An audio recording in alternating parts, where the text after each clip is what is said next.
Good evening, Jason Gavern. Hello, sir. Good evening. How are you? I'm great. Thank you so much again for talking to Bayloric TV. Always my pleasure. The last time we spoke, you were heading out to the UK.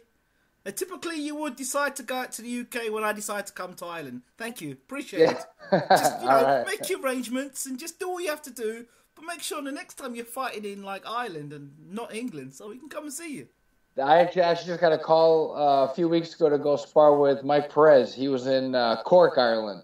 Yeah, that would have been helpful, wouldn't it?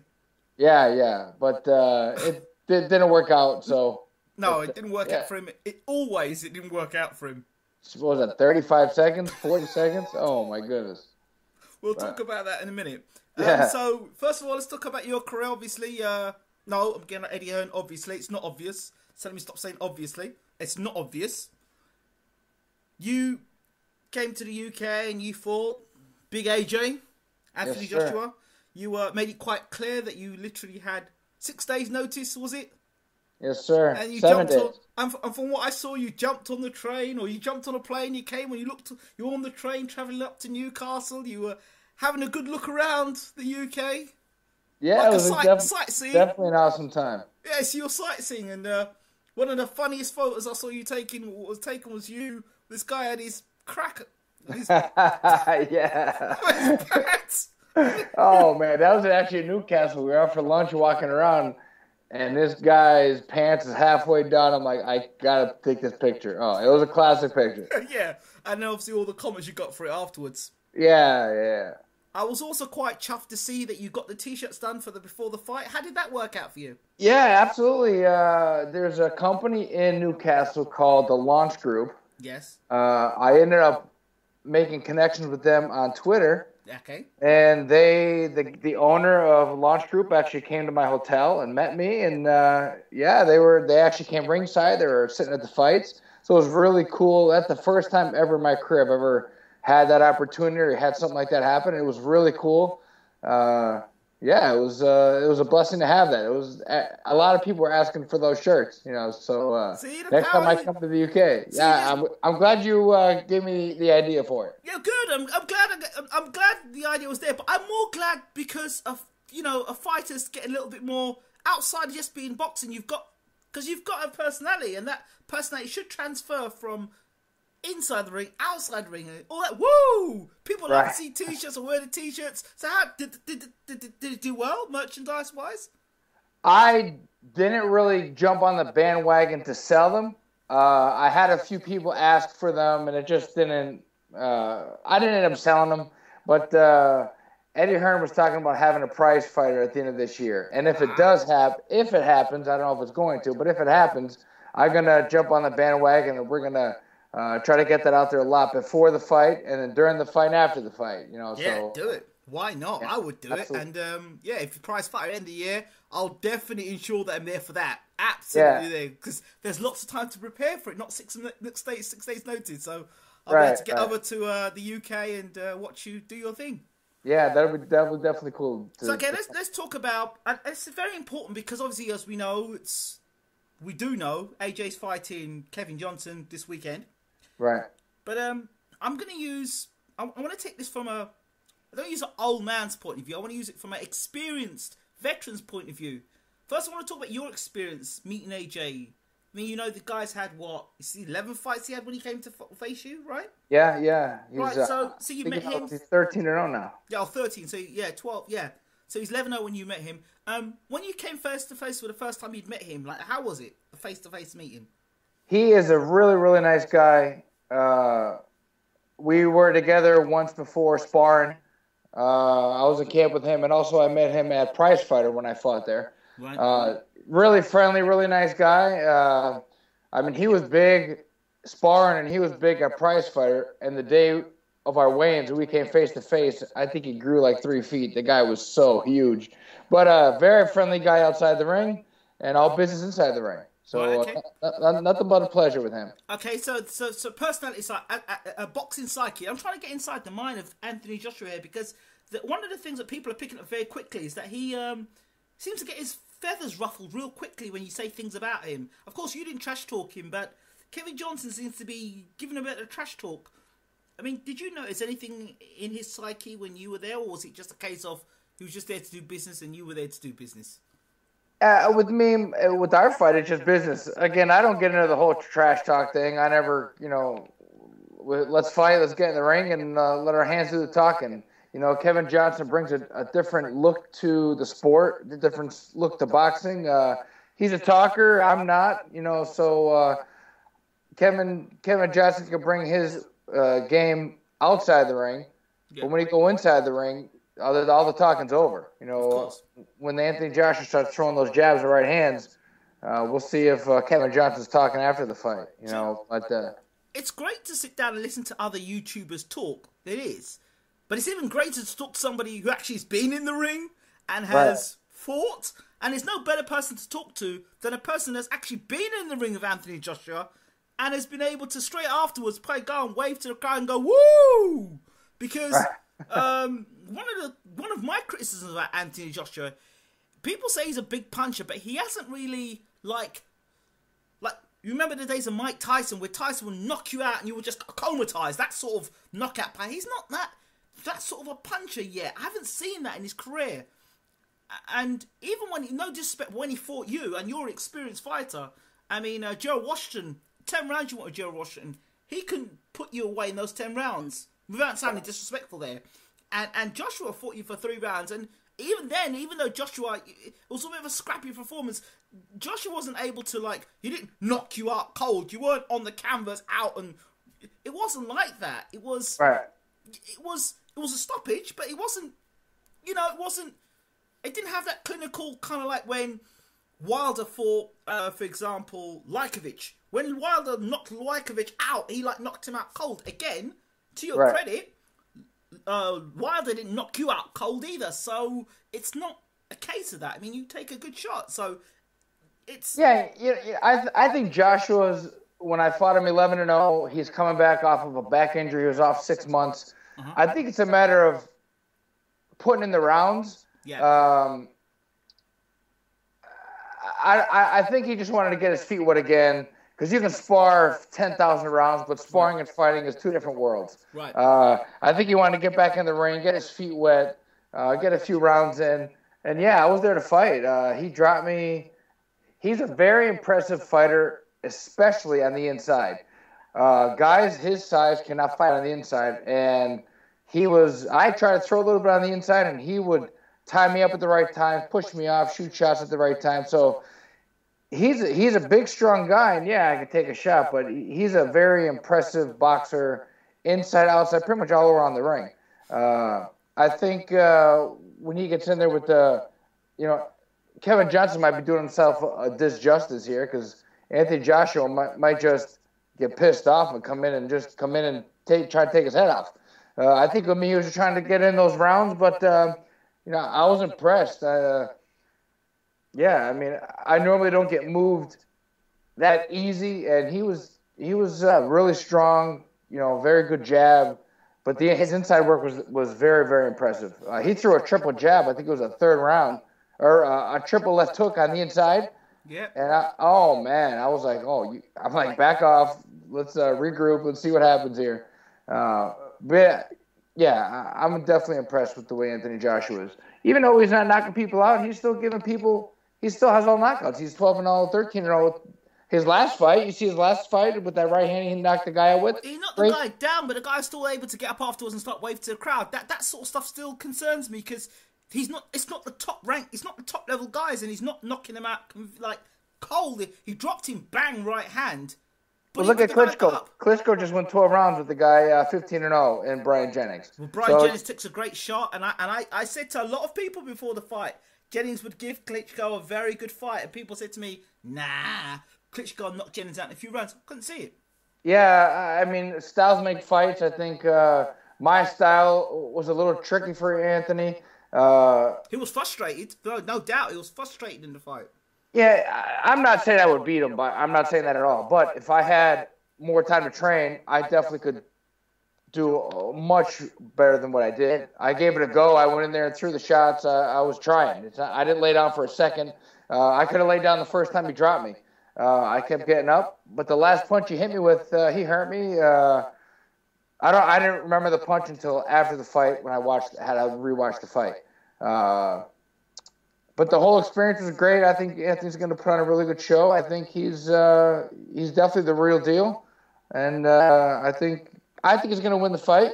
Kevin Johnson just seems to go in there, and sometimes he gets a little lazy. He's never been knocked out. He's been there with the best, as in Klitschko. He hasn't been knocked out, so we'll see how Anthony Joshua can fight him. There are some things. I mean, Joshua does look very impressive. Johnson, I think, has got a problem. And this is what I think the problem is with Kevin Johnson. I said it in my live show earlier on. Kevin Johnson seems to me like an entertainer trapped in a boxer's body. Because he likes the lights, he likes the cameras, he can perform in front of the cameras, and he's a fantastic talker. But then he gets through the ropes, gets hit on the chin, or gets like his body is shaken by a punch, and realises, hold on a second, I shouldn't really be here. And then he goes into defensive mode. And then you see little moments of genius moves from Johnson. Just moments. But then most of it, it's just lazy and inactive. Right. And I just think Johnson would like to be a full-time entertainer and not a boxer. If you I think him and I have, I mean, I think he only has, I'm not exactly sure his record. He has maybe 5, 6 losses, 7 losses. Manuel Shah, Christian Hammer, Tyson Fury, Derek Chisora, Vitaly Klitschko. Right, so it's getting to the point where I'm not saying he's an opponent because he can beat a lot of guys, but the top guys are bringing him in as an opponent. Yeah. Because he has that opponent mentality when he fights. He's there to survive.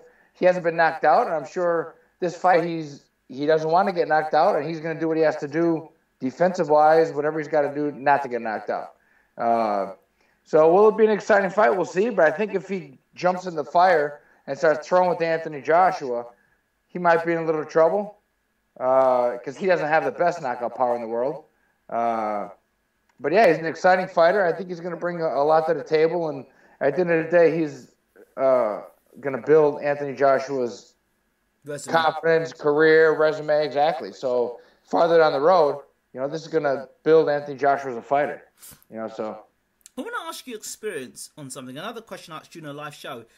What about how many heavyweights do you know of Anthony Joshua's build that have actually held their heavyweight championship of the world for a long, dominant period of time?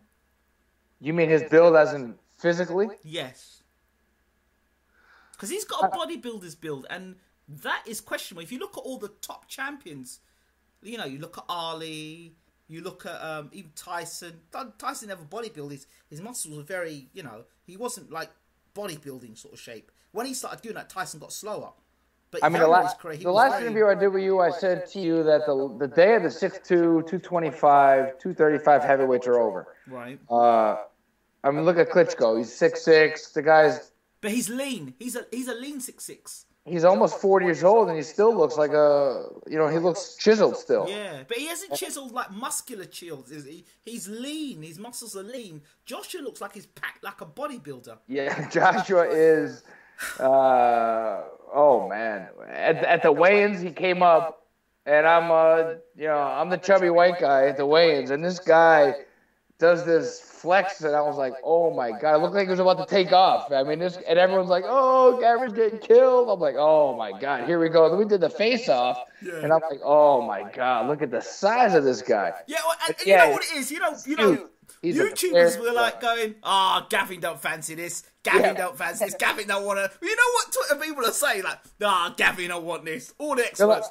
They all said he couldn't even look in his eyes. Look at him. I'm like, shut up. I want to see you stand here and be. You don't look at him either. Oh my god. What were the things you were hearing over Twitter? I mean, obviously during the time before the fight. What were the things you were hearing? Oh, before the fight, obviously I'm the journeyman, so everyone's saying he's taking the fight for the money. He's not going to put on a performance that we want.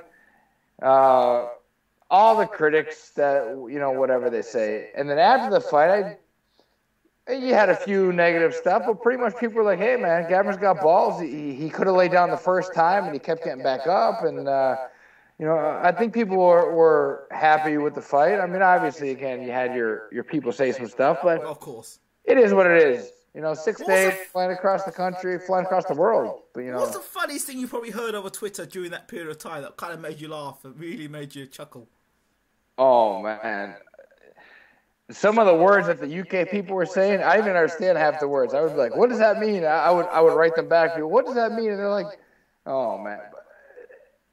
It was just a great time. It was a great reception. Even when I walked up to weigh in, that they were saying the woos, and yeah, it was a very great experience, and it was a pleasure to be there. Win, lose, or draw, Eddie Hearn gave me a big opportunity. Anthony Josh was a great guy, and yeah, the UK, honestly, I love the UK fans. It's a great time over there. I would love to go back, so. Another big fight that's been mooted is Fury versus Klitschko. What are your thoughts on that fight? All right, I'm not a fan of Fury as just a person, individual, him and his camp. I was in camp with them. We had our differences, whatever, but him as a fighter, I think he will probably give Klitschko a lot of trouble. Yeah, I think he's going to probably do the best against Klitschko, and he can fight right-handed and he can turn southpaw. I think he fights better southpaw than he does right-handed. I'm definitely interested in that fight. That's going to be a great fight. I think Klitschko's. I think Klitschko will win the fight, but it's going to be. You've seen Steve Cunningham knock down Tyson Fury with the right hand, and Steve Cunningham's 205 pounds. What's going to happen when Klitschko hits him with that overhand right? It'll decapitate him. But just a matter of... That's been my point. I mean, Fury's got all the tools to do the job. Right. It's that one question. If he can take, or there's two ways. If he can take what Vladimir can land, or he can take away that right hand. Well, if he takes away the right hand, he's still got to do the Vladimir left hook. Right. Well, look what Brian Jennings did to him. Brian Jennings took everything away from him. But then Brian Jennings is smaller, so it's harder to hit a smaller guy. Right. There's lots of Fury. Fury can't hide, so he's got to do something. He's got to find a way. Tyson Fury has great defense. He has great boxing ability. He moves right hand, southpaw. Absolutely. He's got great ring generalship. I think it's going to be a great fight. I think it's going to be a different look for Klitschko. He's going to have to do a lot more moving, a lot more cutting the ring off. He's not going to just stand there and he can fight his own fight. I think Tyson's going to bring it to him. It's going to be a good fight. I think the world's going to be and if they have it, I think they're talking about having a Wimbledon Stadium. Wembley Stadium, I believe, in September. Oh man, sold out. It will be huge. It's a lot of money, tons of money.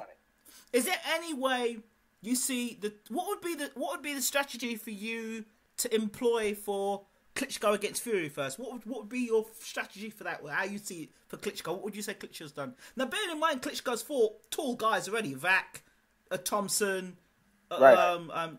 Not Lajkovic, Bragimov, right? Vac, tall guys, and he's done the business against them. Tyson can say whatever he wants, but when you get in that ring and you look across the ring from Klitschko, it's almost... I was in camp with Klitschko, and I don't get scared. I don't get nervous. When I step through those ropes and I'm looking across the ring and it's Klitschko, I was like, oh, man, here we go. I was definitely nervous. I'm not going to say I was scared, but it was intimidating. I mean, it's Klitschko. I think Tyson Fury, if he comes and stays on point and does what he's got to do, he's going to win. He has a great chance to win the fight, but Klitschko just got to keep his hands up and pressure breaks pipes. I don't think Fury's going to throw at them and stand there in the middle of the ring. He's going to hit and move, just like he did with Chisora, just like he did with Christian Hammer. I mean, the Christian Hammer fight was kind of boring. He got the knockout late, but it was kind of a boring fight. I think if they fight like that together, there's going to be a lot of boos. But if he fought that way against Klitschko, is it more likely that Klitschko, because he's making it very safety first, he's actually being a mirror image of Klitschko, that would cause Klitschko to make a mistake, as opposed to him charging Klitschko? I think Klitschko is a safe fighter more than anything, more than anybody in the heavyweight division. He is. And it gets to be boring. So if they both do it to each other, oh man, it'll be one of the most boring fights ever. But I don't know. It all depends on. I think when he switches righty to lefty and switches it up, it's going to be Klitschko's going to have to get both guys, both righty and lefties, in camp with them and train. Extra hard for this fight because I think Tyson's bringing it. He's got it all. He's all this opportunity bound up, bottled up, and now it's finally here, and he wants to finally fight. So. Okay, I want to talk to you about obviously Perez and Povetkin. That was a brutal knockout by Povetkin, you have to say. Perez picked the wrong time to be smiling in the opposite corner against Povetkin. The national anthem. I mean, that's just really not the time to be smiling. Right. You're like 30 seconds away from fighting the second best heavyweight in the world. Not really the time to be smiling. You need to be razor focused. My concern, there were a few concerns coming to this fight with Perez. We knew that he was not an active fighter.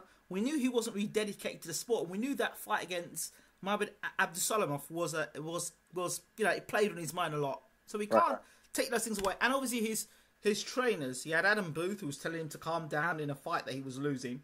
He had then he went across to the Garcias, who I don't think have got a good track record when it comes to training heavyweight fighters. That's a different sort of training altogether. And then he was training, obviously he trained himself in Ireland, in a garage or something like that, before going to fight the second best heavyweight in the world. Not really great preparation. And then you're going to Russia. And my concern, and it's not a stereotype, it's like there was so much on the line for Povetkin and so much money on the line in terms of, Povetkin getting that world heavyweight title shot against a Wilder, the number one contender spot. Did Perez have any chance in hell of beating Povetkin that night? You go overseas, you lose the fight. I mean, it's pretty much, that's one thing, especially me as a journeyman, you got to go overseas to fight. You better get paid well because unless you knock the guy out, even if you knock the guy out, you can still lose the fight. I don't know. I don't know what they do, how they work it over there, but Perez would have to put on a magnificent boxing performance to get the win or knock him out.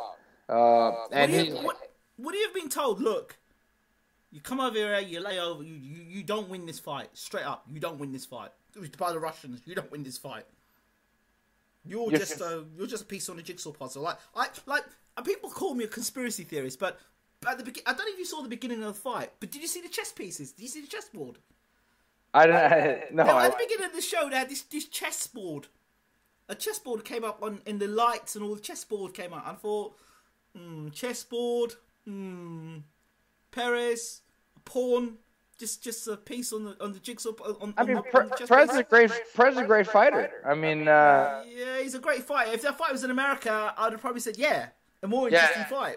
Yeah. But in Russia, when you go overseas, all the cards are stacked against you. You have the chances of you winning are. I went to Russia and fought Oleg Moskayev. Yeah. They had me losing the fight 9-1, and I dropped them in the fight. And I mean, the fight's on YouTube. Everybody can go see it. I thought I won the fight, but he won a unanimous decision. I mean, but my fight with Oleg is a whole different animal than Perez and Povetkin. Povetkin's manager or promoter is a multi-billionaire. You go over there to Russia, and it's the Russian mob over there is a real deal. This is what I'm talking about. It's the real deal. I mean, of all the fights taken in the world, why go to Russia? Of all the places, no, just don't. I'm sure he got paid. I'm sure he got paid very well. He probably did. Yeah, but it was a tremendous knockout, and Povetkin now is going to fight. Well, he's the number one spot for Deontay Wilder. But isn't that a different situation altogether now? Because you're looking at this guy Povetkin, people forget, was shaken up by a cruiserweight, which was Marco Huck. Right? So if he's Marco Huck beat him. I think Marco Huck that's what I thought as well. Now, if Marco Huck can do that to you, what is a devastating puncher like Wilder going to do?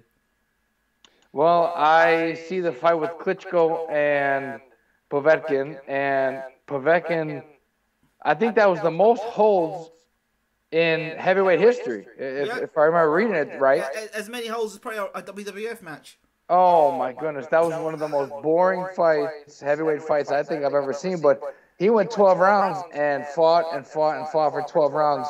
And I think if he brings that pressure to a Wilder, it's going to be a tough fight. But can he walk through Wilder's big bombs? You know, I don't know. Styles make fights. I think. I mean, I don't know. Will they even take the fight? Would they even take the fight?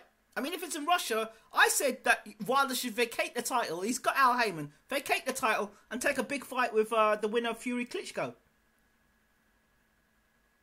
I think he'll get that fight anyways. I mean, if he'll go to Russia. No. I'm saying if Klitschko wins that fight, I think Klitschko's going to want to fight Deontay to unify the titles. So either way, he's going to fight Klitschko and make a boatload of money. I don't think he goes to Russia. No way. No way will Al Heyman let him go to Russia. Absolutely, positively not. I've said that to boxing. They're like, no, they'll let him go to Russia. No way in hell. No, absolutely, positively not. Never happen. Unless he's getting $10, $15 million. You know, absolutely not. No possible way. 50 million is peanut money, though. Really? Let's be honest. 50 million? Oh, really? Okay. Well, what do you think about afterwards? Heyman's going to want to take his bit, and his trainer's going to want to take his bit, and the promotional banner's going to want to take their bit. Well, they can do all the negotiating in the front and say, hey, okay, Deontay's going to walk home with $10 million, and whatever else you guys decide to do up the front, that's fine. You know, he can have a guarantee. It's all about the money. I think Deontay's going to do very well for himself, and I think he's going to win his next fight and set himself up with a big fight with Klitschko. So you don't see Eric Molina posing any problems then? No, I don't. I mean, he looked pretty well. No, because his last fight, Eric Molina fought the guy Anthony Joshua just fought. Yeah. You know, so I think he knocked him out 8th to 10th round. He looked pretty good, but and that was on the undercard of the Deontay Wilder fight. Yeah. But I think Deontay will beat him pretty handily. I think. But David Price, what are your thoughts on the return of David Price? Who's he fighting? I think he's going to fight a guy called Trepper. Oh, yeah. You know who he is? Yeah. They were looking for an opponent. They had David Price's name mentioned on BoxRec without an opponent, and I just put something on Twitter, said, hey, let me get this fight with David Price. But it's tough for me to get a fight right now because I'm coming off 3 losses.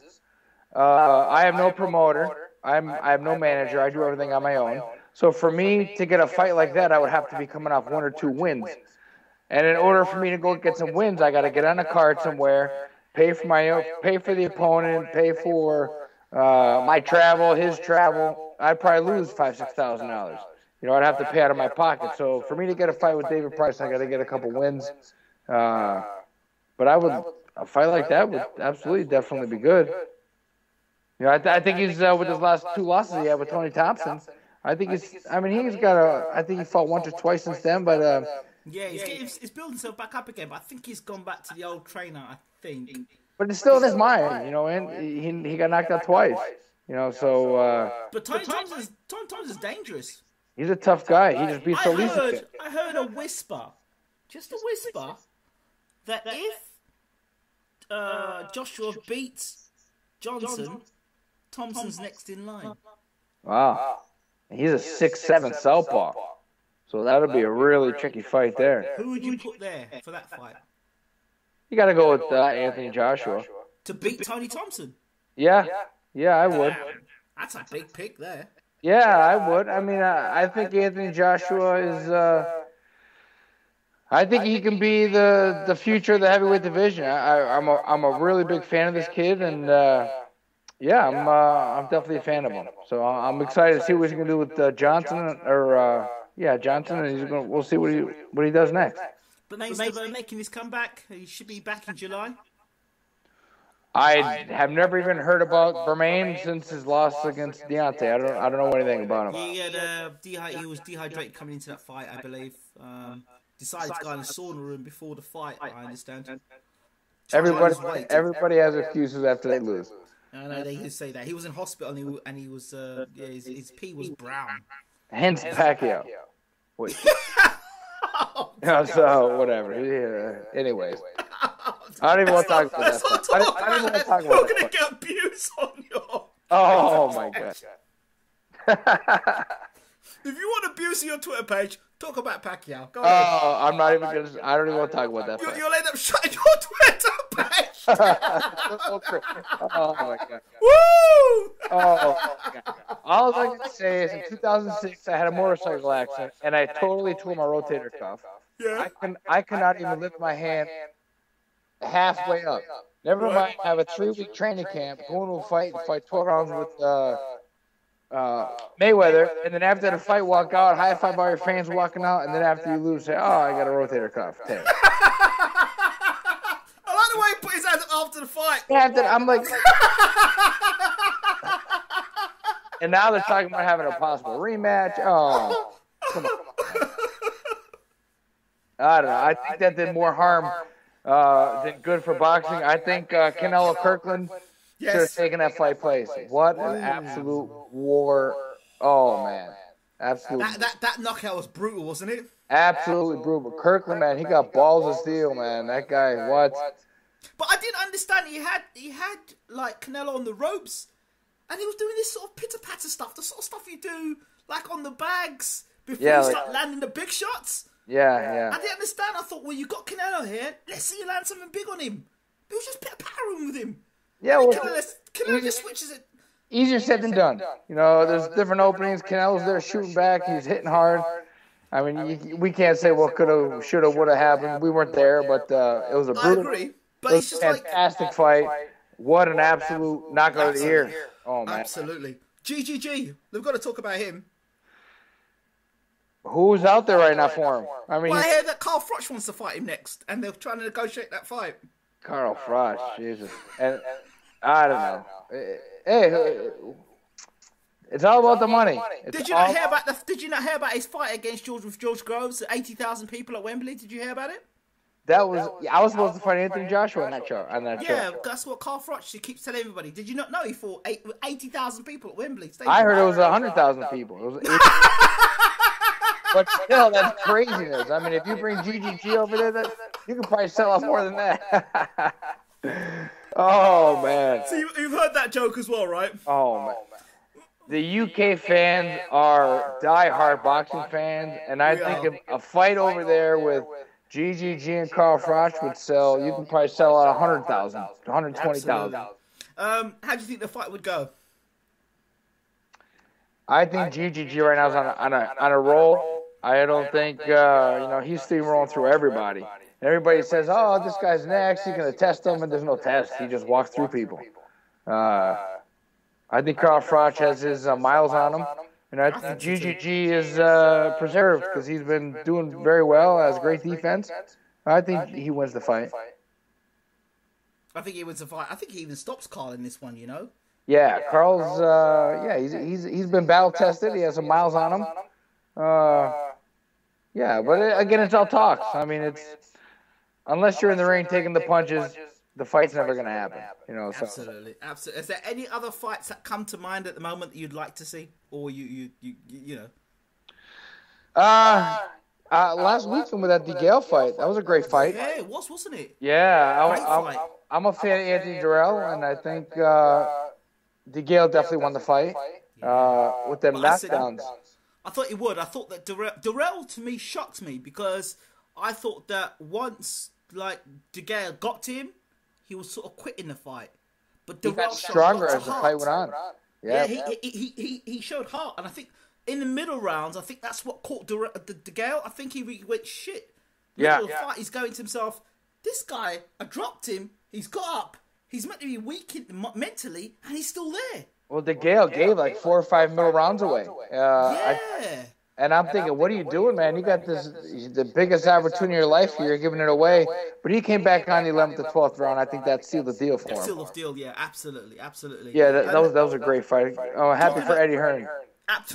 Absolutely. I think you're talking about DeGale versus Kessler, maybe, or DeGale versus Boutte.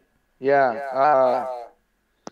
Yeah, they'll all be great fights. And again, over in the UK, any of these UK fight, they got a lot of world champions now. And Saturday night, I think there's 3 or 4 world title fights. So, absolutely. Kell Brook's fighting Gavern, Lee Selby, Gradovic, Mitchell's fighting Linares. I'm a Kell Brook fan. I like him. I fought on his undercard. I fought Deontay Wilder when he beat Sean Porter. Yeah. And he was sitting ringside when I fought Anthony Joshua. And I gave him a shutout. He just kind of looked at me like, this guy's crazy. So I was kind of a little upset he didn't say hi back to me. But, yeah, I'm a fan of Kell Brook. Okay, how do you think he does against Gavin? I've actually picked, strangely enough, I've picked Gavin for nicking the points win. And I'll tell you why. I've looked at the point. I broke it down to the point that if you look at the two guys and you look at the opposition, Gavin's fought the better opposition, had a better amateur background than to Brook. And Brook, his best win has been against Porter. Porter's still an unknown quantity. He knocked out Malignaggi but lost or drew against Diaz. So we don't really know how good Porter is. And and Brook, his best win was against, and Brook had never fought anyone unbeaten until he fought Porter. Whereas, like, Gavin fought Bundu, and Bundu made Keith Urban basically go reverse gear for 11 rounds. Right. So, I'm picking Gavin here, I look at that Kell Brook's last fight. Kell Brook's last fight was a tremendous fight. I like Kell Brook.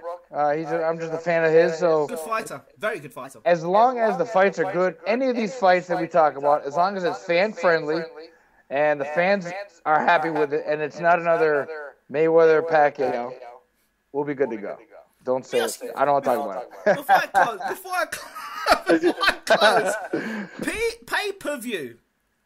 What determines I know you and Eddie Hearn are good chums, yeah, so I don't want to really upset, obviously, your relationship with Eddie Hearn. I'm using obviously because that's what Eddie always says. But obviously, pay-per-view, what determines as a pay-per-view value event? For you, what's going to make you dig in your pockets, Jason, and say, yeah, I'll pay for that event? I'd never pay for pay-per-view.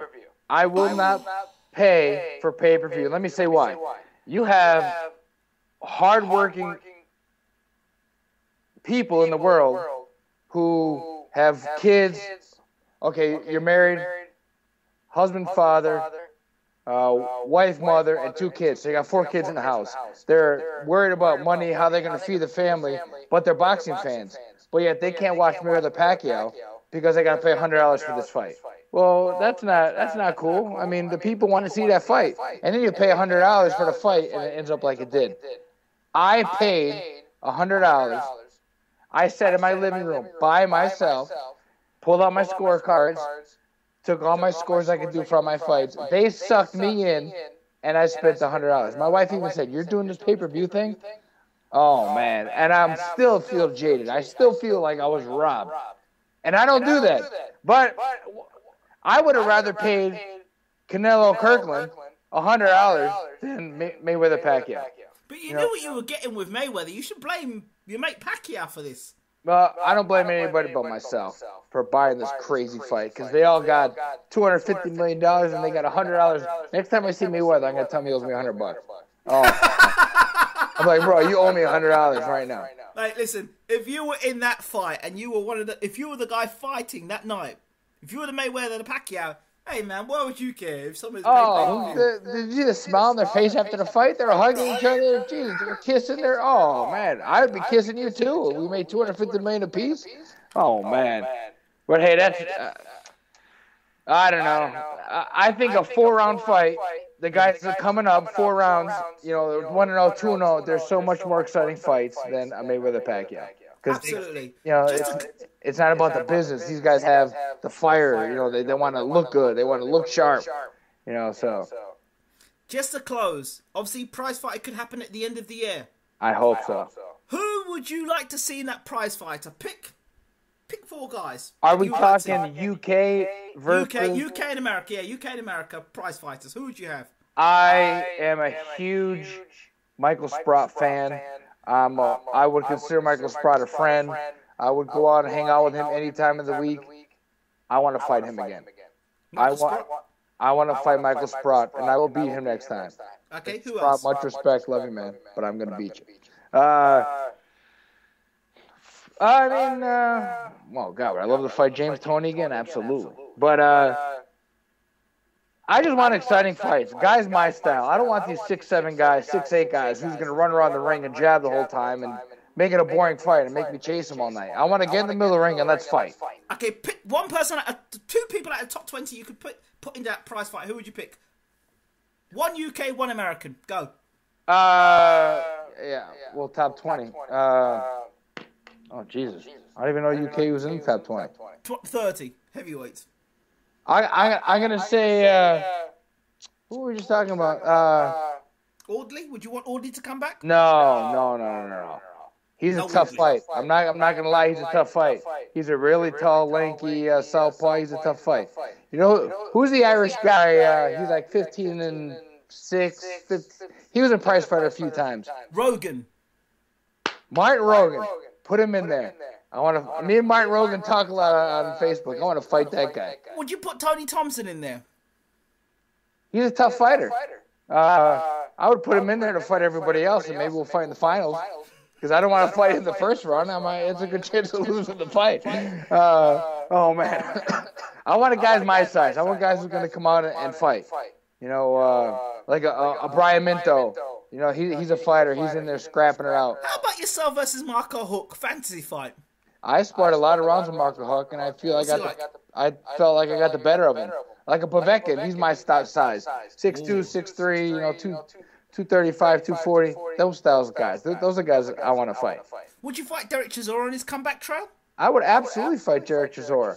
Yeah, I would definitely love to fight him. Again, it's in the UK, so any fight in the UK, hey, that's a big fight. But he ain't gonna fight me. I would say Jason Gavern in shape is too much of a risk to a Derek Chisora. He loses to Jason Gavern, you know, it's not good for him. So it's a comeback fight. It's a nice comeback fight. Yeah, absolutely. Any fight in the UK, I'll take. I'll take any fight in the UK. But I definitely want to fight Martin Rogan and who's the guy in the prize fight I lost to? Michael Sprott. I would love to fight Michael Sprott again. Rogan and Sprott in prize fight. Yeah, I want to fight Martin Rogan. Martin Rogan, let's go, man. Jason Gavern. Once again, thank you so much for talking to Bayloric TV. Thank you for your boxing insight. Really appreciate it. Yeah, man. Thank you very much. I'm a big fan of you. I watch all your videos when they come across Twitter, and I appreciate it. You're helping me get out there a little bit. So thank you very much. Thanks a lot. All right. Lots of love, man. Take care. All the best. All right. Ciao.